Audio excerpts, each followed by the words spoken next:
Thanks for coming to hear the Chord on the Street. I am your favorite podcast host, other than Roman Mars and Ira Glass and Josh and Chuck and Karen Kilgariff and John Favreau and Sarah Koenig and Alexander Cooper, Terry Gross, and you know what? I'm your other host, Vince. And this is some bullshit. I have been here all goddamn day, and you all haven't let me say one thing. None of you. You're all fucked in the head. I mean, you. When I don't know what to be when I grow up. Join the fucking army or some shit. I don't know. And you. Whining all goddamn day about Dean. You're hot. Quit acting so fucking pathetic. And ooh, you. Fuck you, Monty. Always gotta be right with your little quips. We get it, man. You're fucking edgy and cool. Yeah. You're the fucking coolest guy at Shenanigans. Woo! And then there's the biggest piece of shit in this entire restaurant.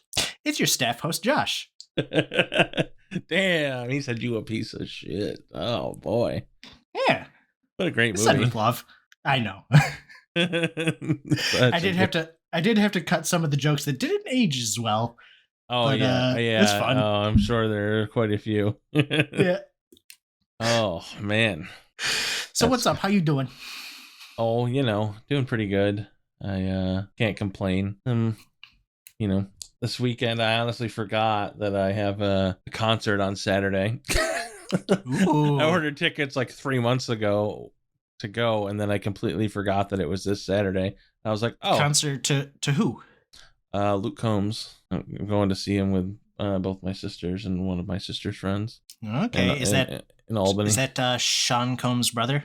Yeah. No, it's either number one or number two in country music right now.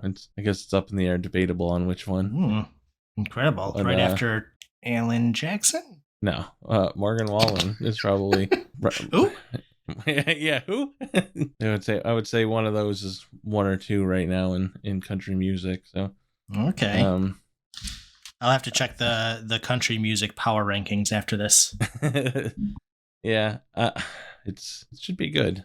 I think he's gonna put on a really good show, and he's just a really good dude. I think I had told you before he was the one that refused to raise his ticket prices this year. Because they asked him, because all of the other big artists, their tickets went up substantially because inflation makes everything rise, and so a normal ticket to go see somebody like Morgan Wallen or something of that nature is starting tickets $75. And that's if you buy direct from the box office before scalping happens. And he refused. His starting tickets are $25 still. Ooh. He said he understands that some couples only have $100 of expendable money a month, and he wants them to be able to buy 2 tickets and some beers while they're there. And he's lived comfortably. He says I got plenty of money, and that's not why I started this. So I respect that. Yeah. Were you able to get tickets at face value, or? Oh no, because we made the decision to go way later than we should have. But I mean, they're definitely there. Just we didn't make the decision to go until afterwards. Yeah, sure. Well, at least you're going.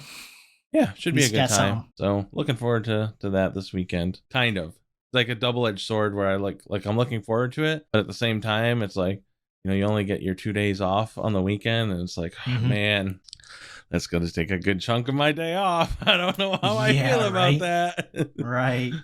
I hear you.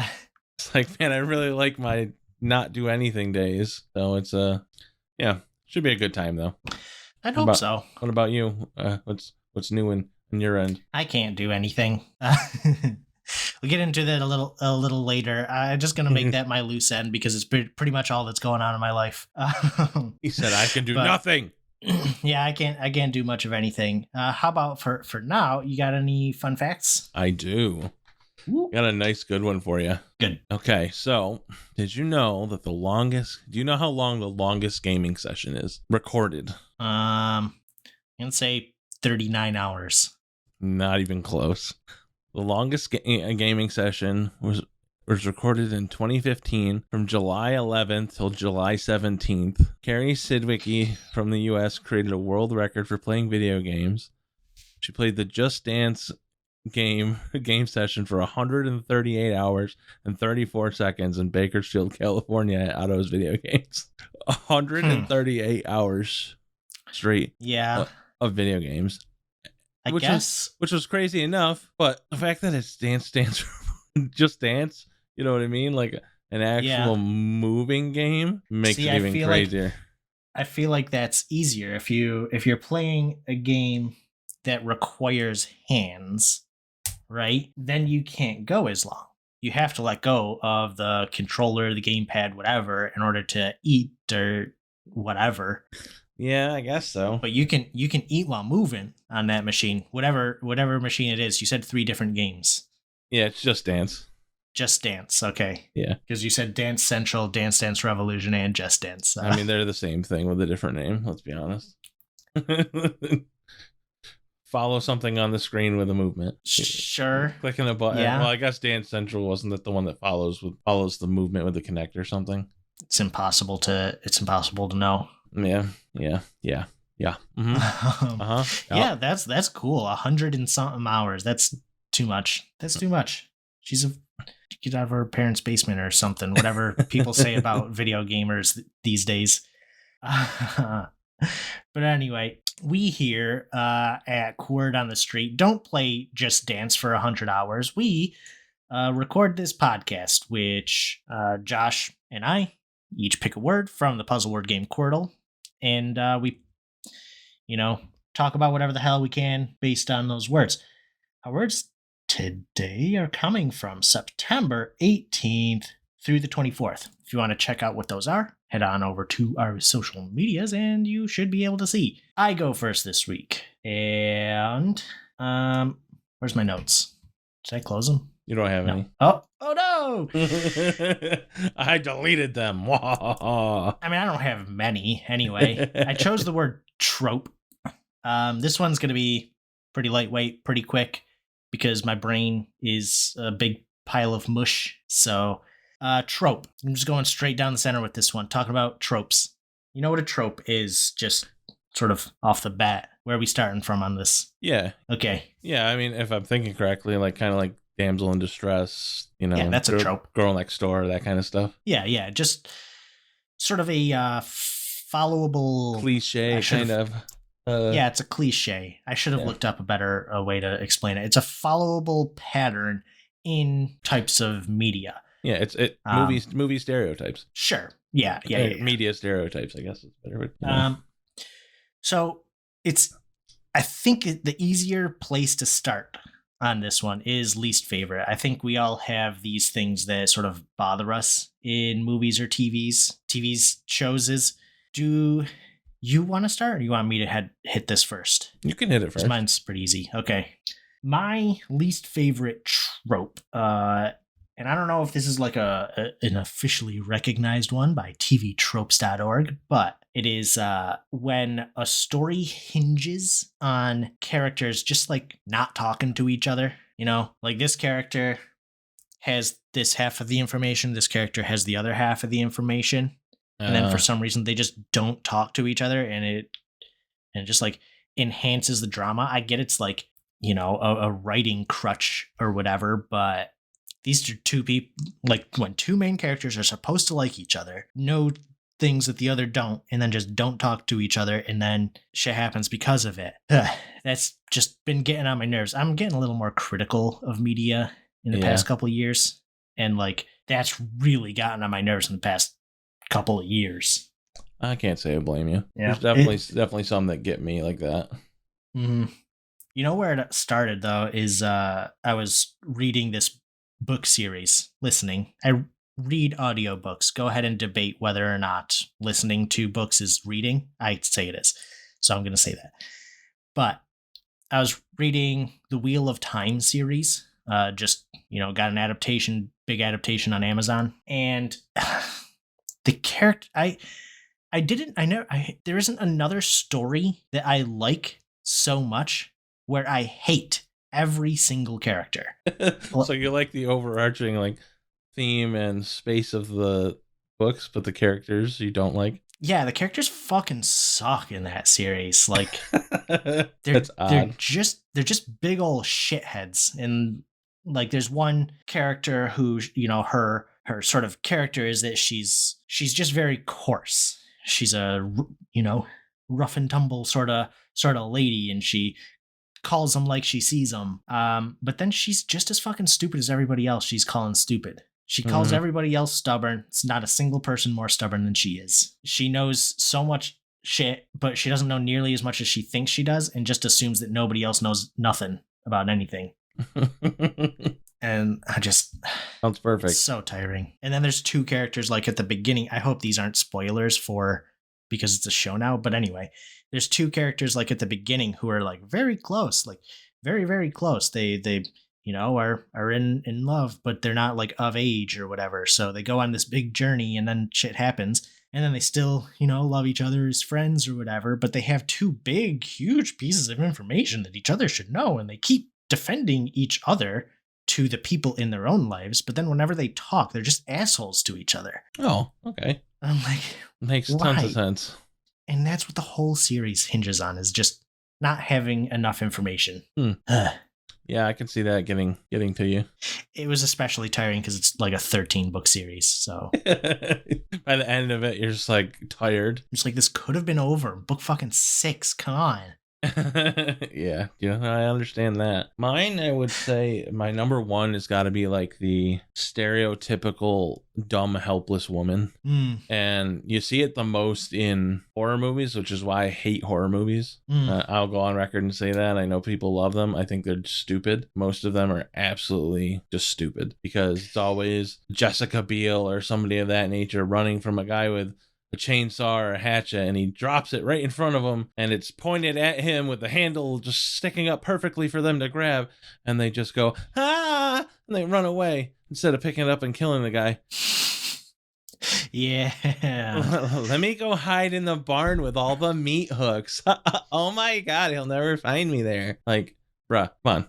Yeah, right. And it happens in every horror movie for the most part, and I can't, like, when things are that stupid, they can't be scary to me. Yeah, like real life situations are what scares me, like things that I feel like could happen, and that makes it seem like that's never gonna happen, because if that happens to me, I'm killing him. Like, I'm picking it up and I'm killing him. Like, that's my best shot that I have. Like, you can't just let that go. Like, if you're running for your life and you have a chance to take his weapon and use it against him, yeah, that's my out. I'm taking it. The best horror movies that I've seen that I'll say that I actually liked, and they're actually like considered horror movies, are ones with like actually capable main characters. Yeah. Yep. I would agree. Like, I loved Get Out. And yeah, it's like, that's a good one. He's a capable main character. There's, obvious classics like The Shining or Alien, which I've seen classified as a horror movie. I feel like the ones where there's like a psycho thriller is the ones that are good for me. Like, I mean, like Get Out was more of that. Have you watched Nope yet? No, I do want to see it though. I just watched it this week, and it was good. I think I have to watch it again to like fully grasp get it. Yeah, to like fully grasp it. But it was really good. It's like not what you think it is gonna be, which I really liked. Yeah, I think they did the campaign for the movie was really good. The teaser trailers and all that was phenomenal. After seeing the movie, it just wasn't sort of revolutionary the way that Get Out was. Like Jordan Peele set such a high bar for himself. Yeah. When he made Get Out as his first movie. Yeah, it's hard to beat. When you hit a home run on your first attempt, it's hard to overdo. Yep. That makes sense. All right, and I would say like Midsommar is a perfect example of like, believable and like naturally scary because it could actually happen. Yeah. Like there's some stuff in the movie that's kind of like you as a viewer see it happening, but like you're not in their shoes, so it's still believable because like you have more information than they do, so like you're not in the same mindset that they would be, so it's still believable. I wouldn't say there's very many parts that are like completely like, what are you doing there? Yeah, no, I don't think anything in that movie is like really shocked me in the way that the characters behaved, at least. No. Like it's shocking, bad word to use, but yeah, that movie was something else. Yeah, definitely. It's worth a watch. I don't think it's not something like I would watch over and over again. Yep. But it's definitely worth having in your your knowledge bank. Same thing with Tusk, which I don't think you've watched yet, right? Not yet. That's on my list this week. Yeah. Do it so we can talk about it.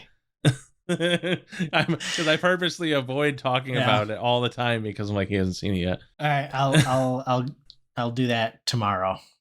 Well worth.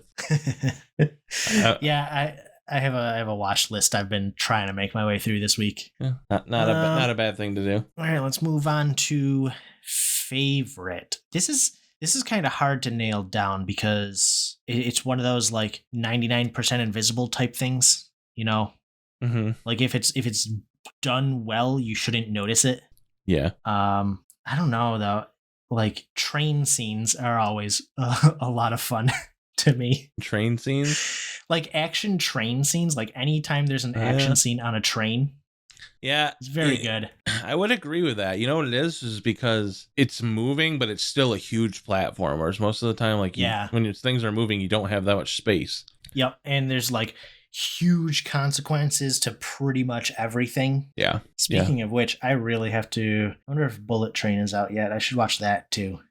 I don't know if it is yet or not, to be honest with you. I think my favorite has got to be the stereotypical like girl next door one. Not for the simple fact that there's just too many good things that have come from it. Like I would consider like Topanga from Boy Meets World, that kind of thing. Like there's just something familiar and good about that, and it's across like all media. So it's like, you know, you have in How I Met Your Mother with Robin and that whole setup, and like there's just, I don't know. I feel like it opens up for a lot of good possible stories, whether it's a comedy or romance or a mixture between. I just feel like they're always generally pretty good. Don't get me wrong, there's definitely some duds out there that don't do it well and lean so hard on it that it's hard to watch. But there's I feel like there's a lot that do it well. You said do. I think, you know what, I'm gonna bring up another one of my favorites is whenever there's a platonic man and woman relationship. Yeah. Like if there's just a friendship and you don't have to like be on the edge of your seat wondering if it's supposed to be a romance story or a romance plot line. Like I really enjoy that. Yeah. There's just, I think that's enjoyable because it's so few and far between. Yeah. It's like refreshing, right? Yeah. I think it's so good because there's so many different ways to do it. Like you have like the Zack and Miri make a porno style, then you have your Boy Meets World style, then you have, you know, your 50 First Dates, that kind of stuff. Like there's just tons of ways to attach to that one, but not overplay it completely. So I think that's like sets that one apart. Is there's a lot of ways to branch off while still having that as like the main focus, but branching off to where it doesn't seem overplayed all the time, at least for me. So I enjoy that. For sure. That's about all I had in terms of like the questions and answers. I just wanted to sort of check in with TV Tropes, the website, because I know that sometimes you can see like interesting things on here. We had, you know, that one coworker of ours at Replay who would just spend all of his time just browsing TV tropes, clicking through. I know that's a favorite pastime of some people. Apparently. Can't say it's one I ever I know, right? partaked in, but you know, whatever. Each their own. To each their own. Let's see if random will give us anything interesting to talk about. Dying clue. Oh yeah, when people are like dying and write one last thing. Can be interesting. I don't know. Did you ever watch Sherlock? The show? Yeah, but I mean, I guess any like Sherlock story that was based on a woman in red or whatever. Yeah, I watched the ones with Benjamin Cumberbatch or whatever. Yeah, because that was one of the like, it was like a linchpin of one of those episodes, right? Yeah. All right. This isn't yielding very much dick in the name. All Germans are Nazis. My Fist Forgives You. Monster Shaped Mountain. Love Goddess. Black. I will say one yeah. of mine other ones that I dislike, it's not as much, but overuse of comic relief. Like I have to be honest, like I'm not mad that I watched it, but Thor, what is it, Love and Thunder was nowhere near as good as it could have been, I don't think. Yeah. And it was because of that. Like I get it, but like they leaned too far into the jokey, funny. Yep. That for me, and I would have been fine with it had there been more substance to the rest of the movie. Right. But it felt very lackluster without ruining, the stuff for people. But some of the characters in there, it was like very baseline plot of why they were there. There was no payoff for me for, the character development. It was just, here's how it is. This is why it's doing it. Okay, it's done. I will say that the one thing that I have heard about with Thor, which I don't know if Taika Waititi in particular blames for these feelings, is that the studio, when, Marvel movies have been coming out just constantly. And for one of them, people were complaining, like, why is this movie so long? It's 2.5 hours long. It's just a setup movie. So one of the notes that he got from the studio when he was making Thor Love and Thunder is that it had to be under 2 hours long. So he made it 1 hour and 59 minutes long. It's kind of funny. But a lot of stuff got left on the cutting room floor.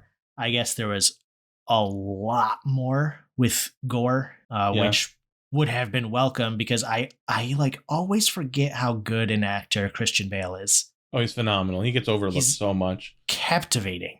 He just has this ability to like shapeshift, as weird as it sounds. Like he doesn't have, for me, like people get locked into roles like Jim Carrey's locked in that comedy role. Same with Will Ferrell, same with Kevin Hart. Like people that do the same role, even Denzel for the most part, like they play the same role, so that's where you see them in your head. But it's like Christian Bale is so good at morphing that I don't see him as a specific character, which is crazy because he was Batman. Like you would think that I do see him as a specific character, but it's like an amorphous character. Like he's a serious character. I don't know if I could wrap my head around Christian Bale as a comedy actor, sort of thing, right? Yeah, I don't. He's like, if he's in a comedy movie, he would be the straight man in the comedy movie. Yeah, everybody would be telling jokes around him. Yeah, but yeah, I get what you're saying. Like, see the transformation he made from the was it the Machinist? Oh, I know. That to Batman, like he did that to Batman to whatever the other one the fighter. Want to wait for, the fighter. He was a Trigun. Then he did another Batman. He keeps doing that, and then he went up. Yeah. And then he went back down. He went up for The Big Short, I think, or something like that. But yeah, there's like twists and turns to his. Yeah, it's got to be unhealthy for him. He's not lasting long doing that to his body, but still. Oh no, it's incredible. Yeah, he's just really good. Doesn't get brought up a lot and talked about when like talk about like best actors and stuff, but he's definitely up there. Yeah, I think so. I really think so. Have we talked about on Mike like the sort of the death of the superstar actors? I think so. Okay.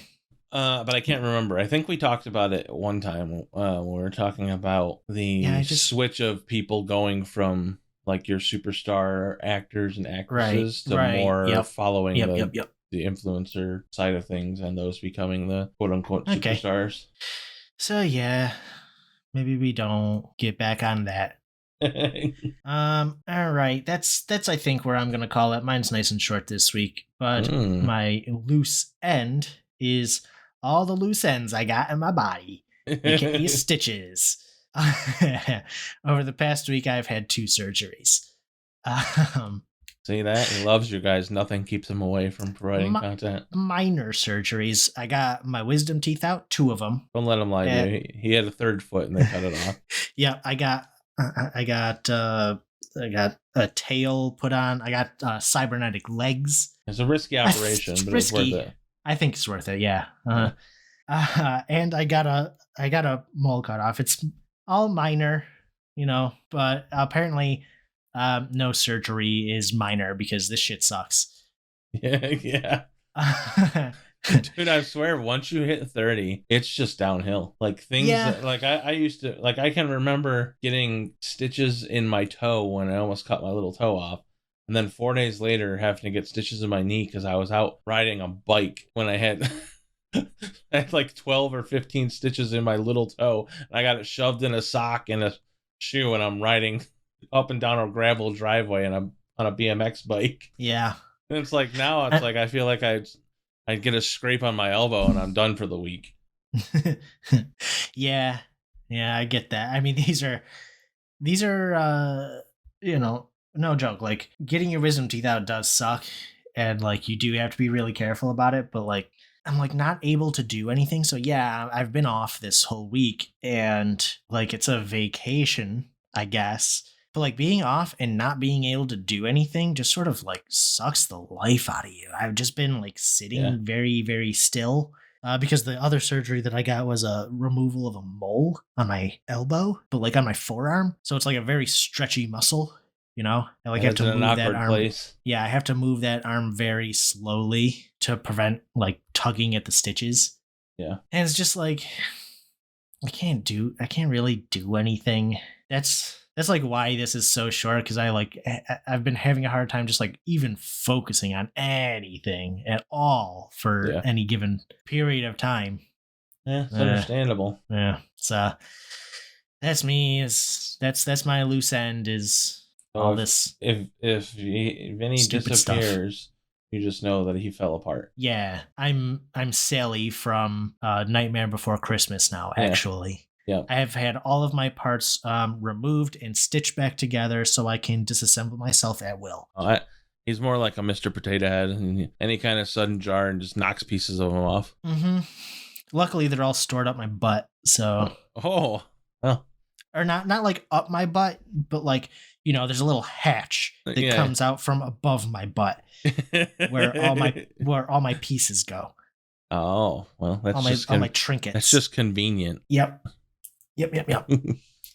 Okay, All right. well, That's all I got. unacceptable. Let's go pick up Well, the pace. you figure since your end of yours is kind of on the lower side. Some might even call it gloomy. Ooh, I chose gloom for my word this week. gloom. Uh, Talking about Pokemon. Well, kind of, yes. That's the first thing that I thought of when I think of gloom is the Pokemon Gloom. And then I was like, well, I don't want to just talk about Pokemon because that's kind of really narrow of a Didn't scope. we already do that also? Yes. So I decided let's talk about recognizable characters because obviously like Gloom is so recognizable. That's the first thing my brain associates with that word. Mm-hmm. So yeah, I figured we'd talk about recognizable characters, ones that are easily recognizable, ones that aren't so easily recognizable, and everything in between. All right. I'm into it. Okay. So what would you consider some of the most recognizable characters for you? Like ones that you can see them from a million miles away and you just automatically know what it is. I don't know. There's so Or many. I guess a better way to frame it is what are the ones that you feel like are most recognizable in the world? Like ones that just everybody happens to know. I mean, there's like Mario. Yeah, definitely Mario. I would say Link if there weren't like a subsect of the population that would just call him Zelda. Yeah. And that was kind of going to be one of my points is like it sucks because I feel like it is so recognizable, but it's almost like poor choice to name it that and then have the main character not be that. Yeah, right. Because I understand from like the not super into it population why it's confusing. So yeah, I suppose. I think Sonic is right up there. Yeah, that's a good choice. Any of the really early video game IPs, I think I've done a pretty good job. You know who's a good pick for this? Maybe the best one is Garfield. Garfield's huge. Clifford the Big Red Dog. Mm-hmm. Super recognizable, obviously. Waldo. Yeah. You know why I say Garfield though? Why? I'm gonna try to search for this. Actually, you keep going. I'm gonna try to search for this. Okay. Trying to think. Ronald McDonald. Huge. That's a good one. Yeah. Let's see. Who else can we think of?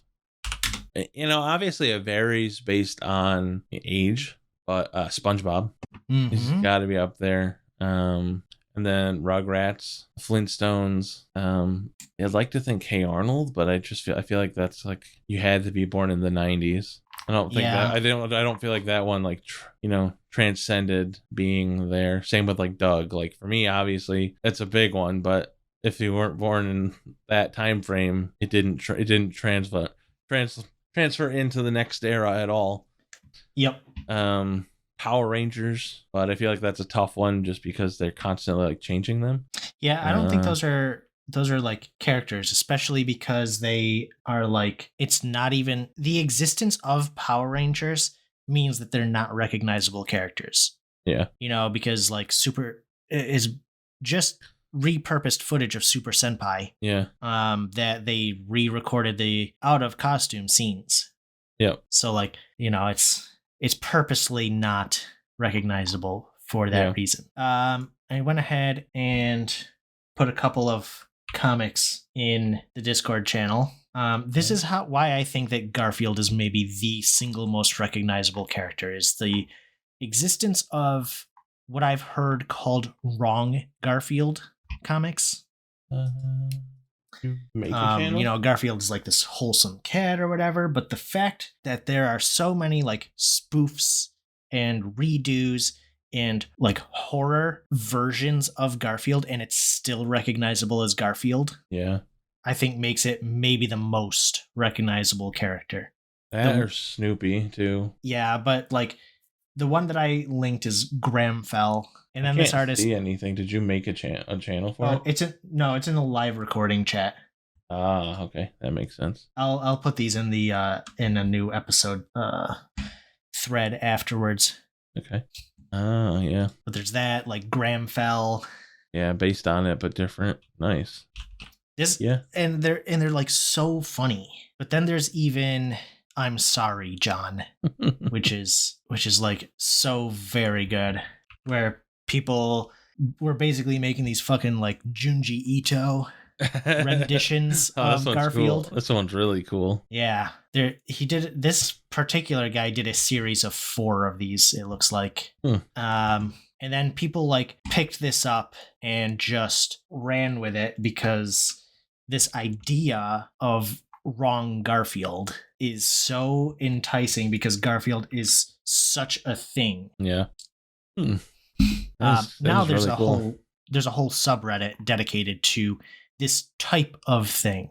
It's called I'm Sorry, John. And they do like, there was a whole person who did a whole series of comics based on SpongeBob, where like Patrick was a big old tentacle monster or some shit like that. Yeah. But yeah, I mean, this is basically like where these, I think there was an even earlier one that Nicole did on her channel. I mean, I guess there's like Garfield, but yeah, man. Yeah, definitely super recognizable. Just gonna keep talking about. You just love Garfield. I'm just really focused on Garfield now. Have you ever seen Garfield without Garfield? No. If people edit Garfield out of Garfield comics? No. That's so weird. Yeah.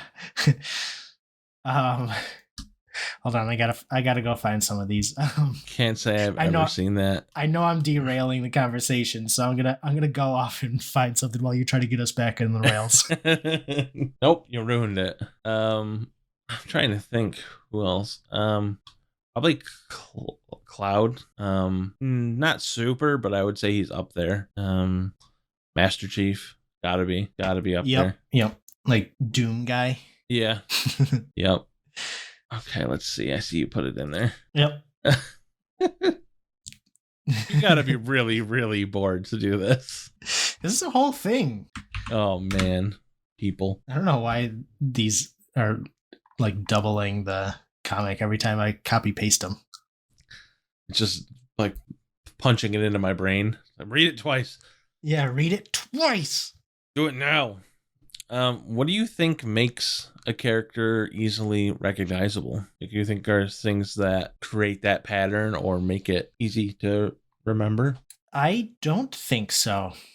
I think that it's like a breaking of a pattern that makes things recognizable. See, I think that what ends up happening is these characters end up taking on the feeling of a brand. Okay, So sure. they end up being in essence a logo of that franchise. So everything that is, felt or thought about that piece of media is lived through that character. So, it becomes essentially that recognition there is what drives people to stick with it. Master Chief, it's like he became big, one, because it is a great series, but two, it was something new and fresh in that Right. genre of game, and it was still in an era where we didn't even have like really good online gaming at all. There was still basically just LAN, hooking up old Xbox together and playing that way if you wanted to play more than 4 people.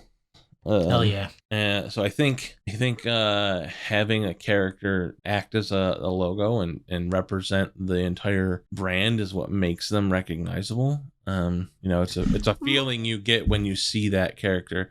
It's not even necessarily like the character itself. Like, I have no attachment to Mario, but I have a feeling about Mario and about the franchise, and it resonates with Mario. But that's just because it's recognizable. It's what transfers across all of the games. And Mario actually for me is more than just Mario. He's kind of an anomaly where he represents Mario, but he also represents Nintendo. Right. Because he's definitely the But biggest. it's hard for me. Okay, I'll just say what I'm thinking. You're talking about mascots in particular, not necessarily a recognizable character, but then I'm like going back and forth in my own mind, like, isn't a mascot just like the most recognizable Visible character that you can? Exactly. Yeah, it's like I just like Googled recognizable characters and just scrolling down through the list, Mm-hmm. and it's either characters who there's a design of a character that hasn't been seen before, and that's kind of what I'm getting at. What makes a character memorable is something that hasn't been seen before. Like Goku is memorable, Yeah. because like you haven't seen a dude just whose hair changed to blonde when he gets more powerful Glowing and before. standing up straight. Like Uh-huh. who's the artist? Is it Akira Toriyama? Yeah. Like he did, Dragon's Quest before that, but or maybe like in between Dragon Ball and Dragon Ball Z, and the characters are recognizable as Akira Toriyama characters. But like Goku is particularly recognizable. Yeah, he's actually transcended more than I would have thought. Like, Yeah. and I think it's just because it was really in the 90s and like early 2000s. It was the only televised like anime show for the most part. Yeah, I mean, I can't really think of very many other anime shows that were dubbed and put out on television when we were younger. This is like Cowboy Bebop. Yeah. But that wasn't that on Adult Swim at late night? It's kind of where all of them started. Toonami, yeah, which was right before Adult Swim. Yeah, but Dragon Ball ended up being on during the middle of the day. And yeah, stuff. Dragon Ball they did put on in the middle of the day. I used to watch that when I get home from school. Yeah. There's like Yu Yu Hakusho. Yeah, that's true. I definitely watched that like back to back with Dragon Ball. And then there were like the late night ones, the more adult ones, I guess. Your Inuyashas and Trigun and Cowboy Bebops. Yeah, Gundam. And yeah, I mean Gundam. Yeah. Maybe Gundam was on during the day. Gundam was on like Saturday morning cartoons. Yeah, definitely. Zoids. Oh, Zoids. Zoids. Hell yeah. What a great show. Yeah. Oh, so underrated. I would love to see a reboot of Zoids. I don't think I would. I would. I think they could do some really cool stuff with it. Probably. Depends on who directs it and, what they're trying to get out of it. Yeah. Okay, I'm still just scrolling through here. Recognizable character is Superman, maybe the most recognizable, because doesn't even have to look like anything. Mm-mm. You know, like the thing that reminded me of Superman is there's a screenshot of the boys here. Yeah. And a like cape. Homelander is recognizable as Superman. Yeah. Honestly, just a cape Yeah, sure. is Superman. And Just he's just different. a mostly blue costume. Yeah. Honestly, even the in a suit with glasses on, like, is kind of the Superman look too. Even that's recognizable as Superman. So that's a good one for sure. Pikachu, one of the most recognizable out there. Yeah. Um, I'm trying to think of more modern ones. mm. Yeah, right? I don't feel like things stick around anywhere near as much. Like, things are big, but they fade out fast. Yeah. I mean, there's like Elsa, right? Yeah, that's honestly probably one of the biggest things would be Frozen. So yeah, Elsa would be good. Or Yeah. either that or Moana. Any Disney character. Yeah. Just let's just say all Disney characters. Yeah. All Pixar characters. Pixar, sure, yeah. Yep. Yeah, there's plenty. Yeah, I mean, I would agree with you. Things that make things different. Donald Duck, anybody wearing just a shirt and no pants. Yeah. It's Donald Duck. I would say distinguishable or like new, or also like anything that's super relatable ends up drawing people in, I would say, and makes things recognizable. One Punch Man's a good, more modern example. Yeah, I could see that. Can you think of any characters that fall to the wayside that you think are cool but aren't super recognizable or don't get the love you think they should? I'm sure there are. I mean, man, brain really is mush. All right, I'm just gonna look through my media library. What I'm gonna do?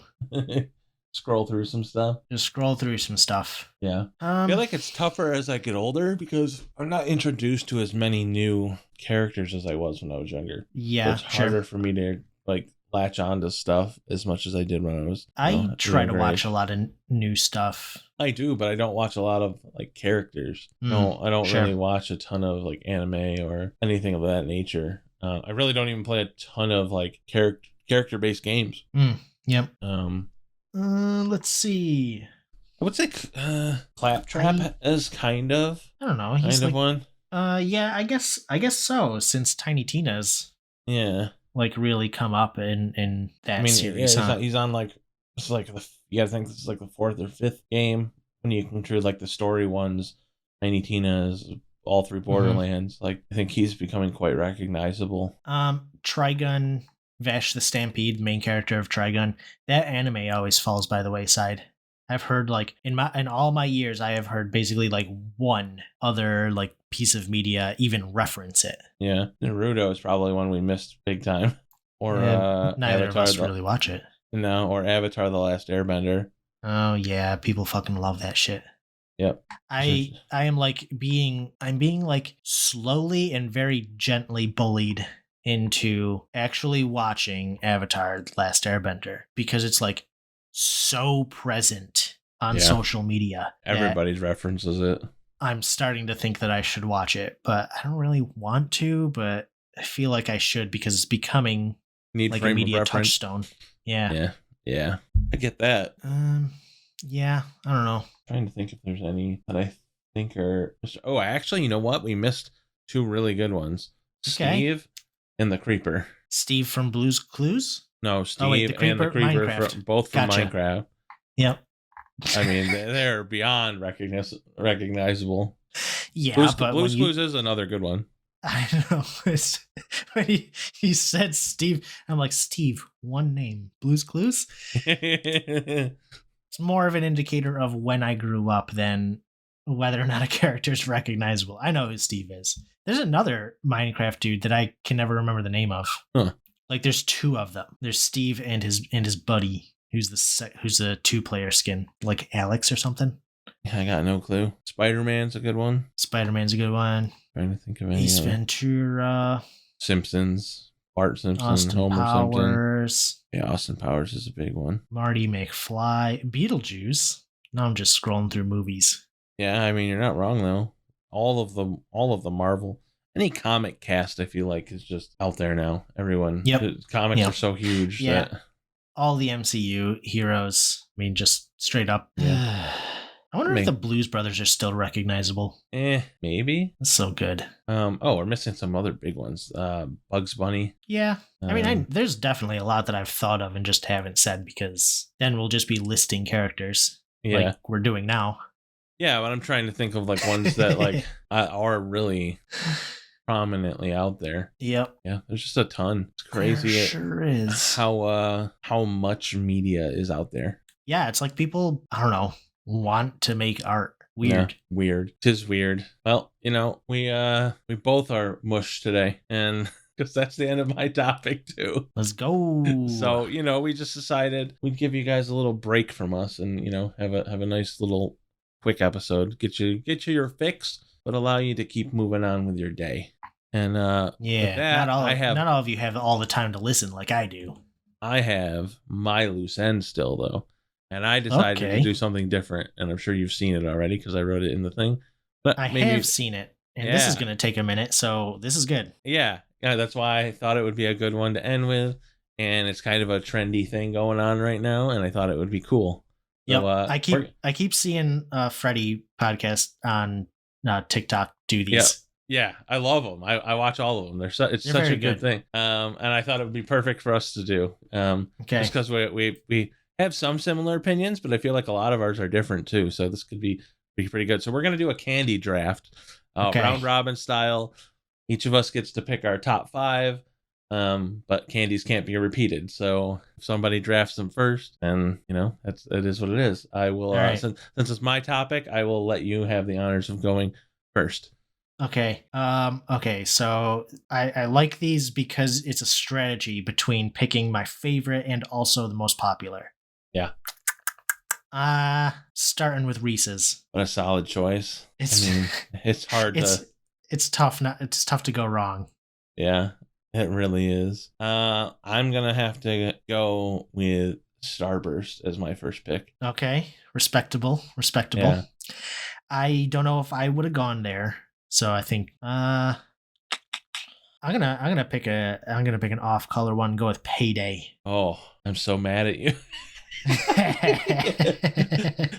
They're my favorite. Nicole and I just took advantage of the candy sales. Oh man. For Halloween. And there's always so many Paydays because I got a bag of Payday and she looks at me and goes, You like Paydays? I'm like, yeah, they're great. You'd like them too if they didn't have peanuts. That's what makes them. You know what I love about them? It's the perfect salty sweet balance. They don't. I feel like every other candy bar company and candy bar in their situation would have covered it with chocolate. They did. It's called Baby Ruth. Yeah, but they didn't for the Payday, and it's perfect because I don't want chocolate all the time. Yep.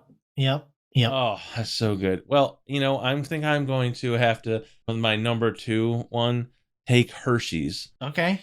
Because that way I feel like that's kind of encompassing with like bars and kisses, nuggets, sure. like that kind of stuff. Okay, the nuggets where you got me. That's a good choice with the. You know what I mean? Like the toffee nuggets. I feel like they're all the same candy, just in a different shape.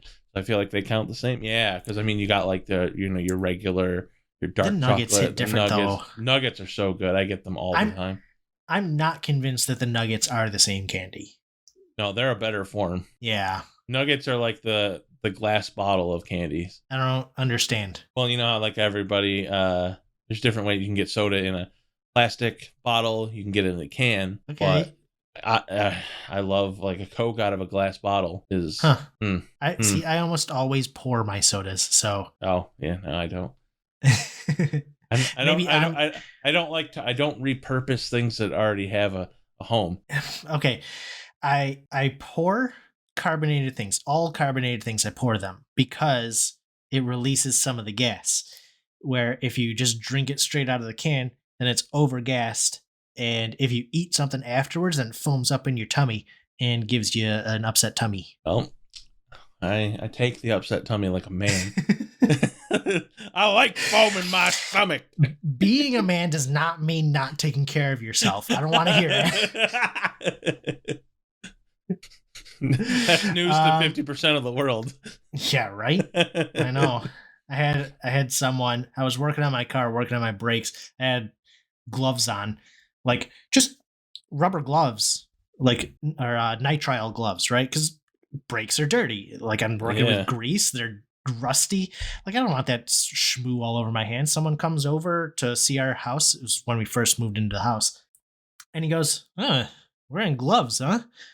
I'm like, fucking, what do you care? Like, I'm working on my own car. Is that not manly enough? I have to also just damage my hands in the process? Yeah. No, I don't blame you there. It's just like inevitable. You're gonna get shit under your fingernails and like Yep. in Yep. all places that you just no, gloves are the choice. 100%. Okay. I'm moving on. Number 3.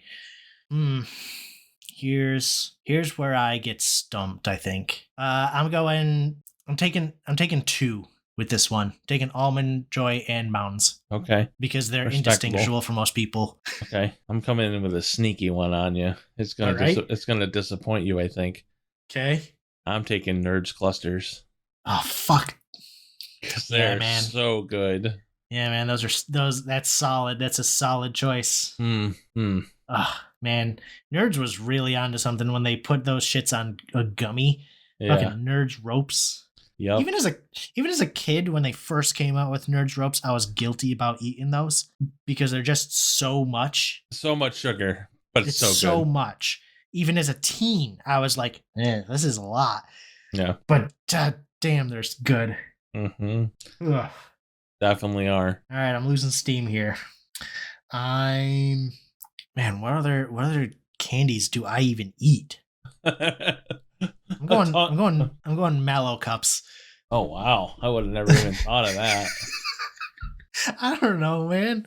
Okay. I'm just thinking of like I already took Reese's. That's what I get, like a Reese's bar, like the Reese's Outrageous is what I get like half the time if I'm getting candy. Yeah. What you got for number 4? Number 4, I'm taking Jolly Rancher Misfits. I mean, you could have just said Jolly Ranchers. I don't even know what Misfits is. Because they're distinguishably different. They are chewy gummies that are split in half. So you have dual flavor gummy candies. So you have like blue raspberry and watermelon. And they're like half. Oh, they're so good. They're so good. I have not heard of these. Do yourself a favor and find them. Okay. Walmart carries them. Normally you can, like Price Chopper and stuff has the bigger bag. Walmart normally has like the individual sized bags on the front, like racks near the register at the end cap for like $1 for like a small one. Okay. Oh, they're so good. That's one thing I've learned is like I like chewy candy more than I like hard candy. Like regular Jolly Ranchers, they're okay, but I'm not choosing them. Sure. Yeah. It's hard. I like to let a chewy candy soak, but it's hard to do. Like the chew, just like it calls your name. I'm just like I just want to have this flavor for a little while. Just please, brain, let me have this flavor for just a little while. And it's like, nah, bite down on it. Yeah. I'm like, oh, do geez, it. Fine. Do yeah. it. Okay. I'll bite down on it, and then I bite down on it, and then I eat fucking 100 billion of them. Once you take one, it's over. Game over. Right. Done. I know my 5th pick flew under the radar this whole time. I can't believe I didn't think of it earlier. I can't believe you didn't pick it.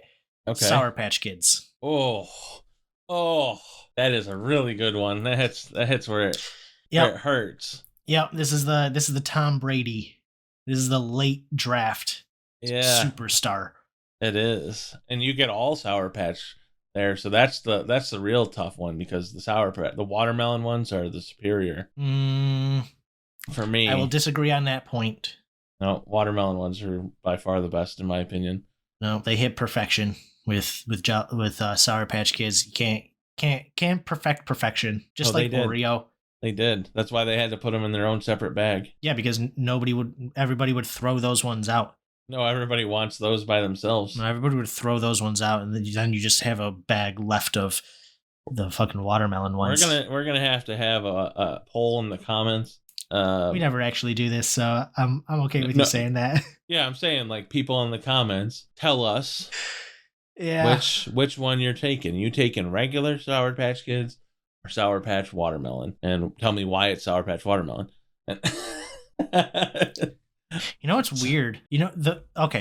I will say the only wrong thing to do with Sour Patch Kids is to not eat one particular color. I've known a couple people who will like eat Sour Patch Kids and then they get to the end of the bag and it's just one color left. They'll just eat around the blues or the yellows or whatever. Yeah.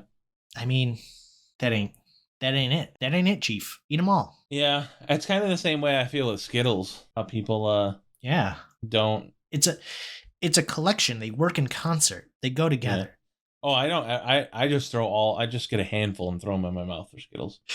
Yeah. I'm not crazy about Skittles. Sky and Nicole are fucking Skittle fiends. I'm not either, because it's literally just colored sugar. Yeah. That's why they weren't on my list. Although the sour like berry Skittles are good. Yeah, they're just trying to be Sour Patch Kids. Yeah, basically. So I'm gonna go with. Oh man, I'm torn between two. Yeah, I mean you can't go wrong. I know. I don't think. Yeah, I gotta go with it. With a number 5 pick in my draft, I'm taking Twix. Good choice. It was either that or 100 grand. But there's just something about that cookie crunch in a Twix. Nicole's gonna be disappointed in you for that pick, I think. Why? Because she likes both, but the 100 grand just. I love 100 grand it's all there for her. But you know what? Okay, so here's what did it for me. Twix has more varieties. Because Twix had started doing like the dark chocolate salted caramel ones. They do it. They have a chocolate peanut butter one. They have cookies and cream ones. So they have more variety. That's the only reason I picked them over 100 grand. Because honorable mentions were 100 grands, Mr. Goodbar, Heath Bar. Those are all honorable mentions. But wow, Mr. Goodbar.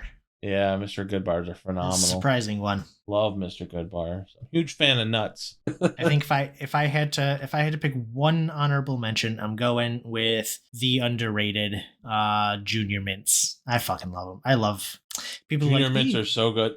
Oh man, they taste like toothpaste. Shut up, baby. Man. They don't taste like toothpaste. They're fucking great. Hold on, I gotta remember what these were called. Good and Plenty's. Oh yeah. Oh, you like licorice. I love Good and Plenty's. Yep. We should have been keeping track of these as we went. Oh, I know all of them. You do? Yeah. I picked Starburst first. We'll do this afterwards, after the episode. Okay, because I can't remember my number 2. Number 2. That's pretty shitty of you. Yeah, I know. Well, with that being said, thank you for listening and take it over past us. Go. Thank you and congratulations for making it to the end of this episode of Queered on the Street. We have been your hosts, Vince and Josh. You can find us on our socials. You can find us on Twitter at Queered on the Street, QUORD on the ST. If you're listening to us on YouTube /Queered on the Street, go ahead, like, subscribe, and comment. And wherever you're listening to us, whether it's on Apple Podcasts, Spotify, or wherever you can leave a review, please leave us a review. If you tell us what we can do worse, I promise I will read it on the podcast unless it's just too mean. If you have any need to contact us in a longer format, you can email us at queeredonthestreet@gmail.com, or you can visit us on our website, queeredonthestreet.xyz. Feel free to leave us a voice message on there. If you want to reach out to us individually, you can get a hold of us at our personal Twitters. Mine is @I'mScuzzy, IMSKUZZEY. And I am at V_C, spell out the underscore. We would finally like to acknowledge the people that made this podcast happen. Josh Wardle, who is the original creator of Wordle. And Freddie Meyer, the creator of Quordle, who you can find on Twitter @Quordle. And with that, we will just ask you, as always, to get the cord out.